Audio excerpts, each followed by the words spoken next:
Hello everyone, Silverstruck here. Welcome to the Silverstruck channel.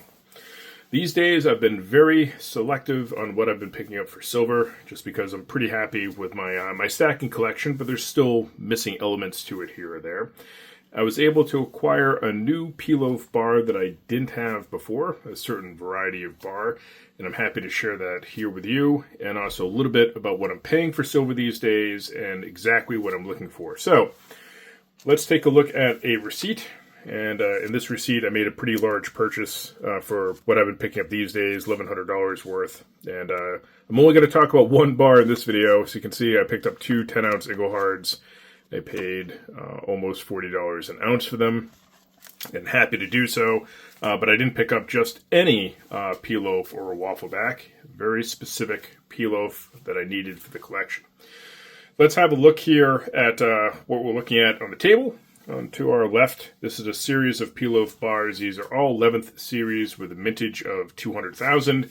And of course, I'm going to show a pic from unedited.com, as I like to do in these videos, just so you can glean as much information as possible. So there you have the 11th series with that mintage shown there. So a pretty common bar.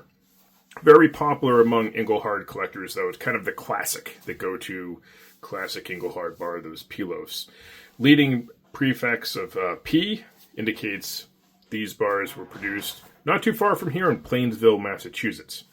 Now we take a look at the right-hand column here. These are part of my Waffleback collection. They're all Wafflebacks. The top bars here, these two are 7th series Wafflebacks, and these bottom three are 10th series Wafflebacks.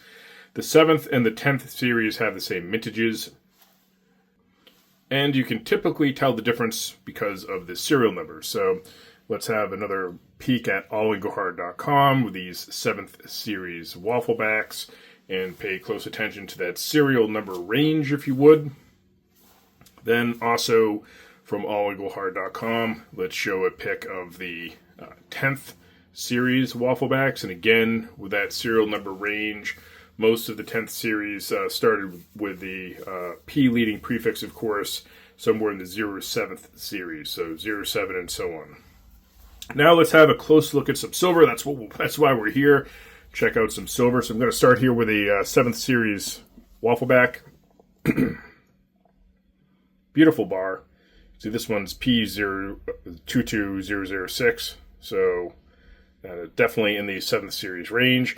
This has nice waffling. Some Wafflebacks are lightly waffled, some a little bit more heavier, so this is a pronounced Waffleback, if you will. But other than that, it is a standard 7th series Waffleback, nothing particularly special. Same thing with this one here, the 10th series. See, the waffling is lighter in this one. You can still see it, but it's not a very pronounced Waffleback. And the serial range is that of the 10th series bar. I've covered a lot of these bars in the past, and especially this particular subject, but again, I do have a new bar to share. We're going to have a look at the bottom two bars here, and I want to share with you, if I can talk, share with you the serial numbers first.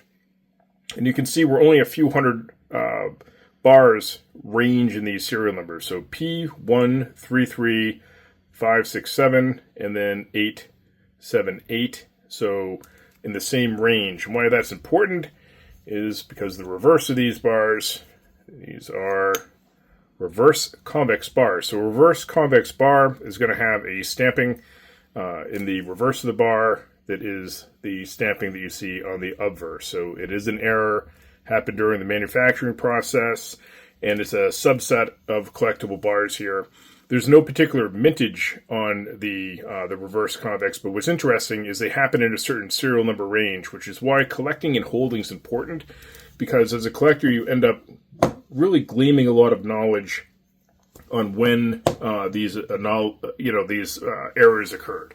So here we have a set of bars here that fit right within the range of when that reverse stamping actually happened. On the 11th series P Loafs here, we had this same occurrence, although it's much harder for me to find that somehow. When I did go to the LCS that I showed the receipt on, which is my alternative LCS, by the way, but I go to where the silver is, so I use two local coin stores.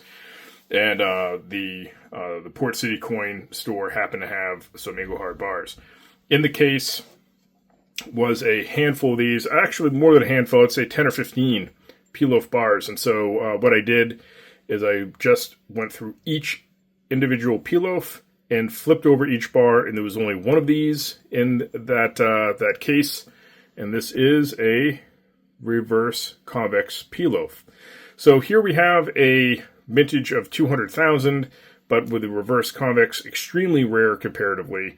Again, no posted mintage by allenglehard.com, but it definitely a lot more of a rarer bar, and that's what I'm looking for. When I go into a coin store or a coin show, first thing I do is I examine each bar, and I definitely flop them over to the reverse just to look for that reverse convex, because that's an easy error to find. But there's other stamping errors you can look for, some leading prefixes that are different.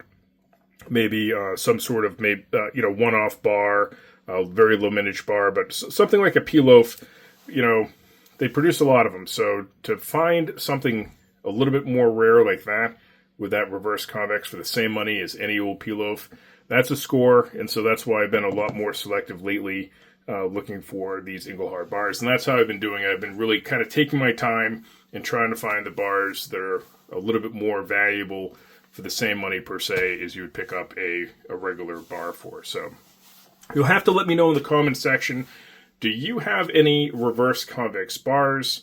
If so, let me know which ones you have. That'd be really neat to know. And maybe even share a serial number or two if you have those serial numbers. So look forward to reading all of your comments in the comments section. And as always, thank you so much for watching.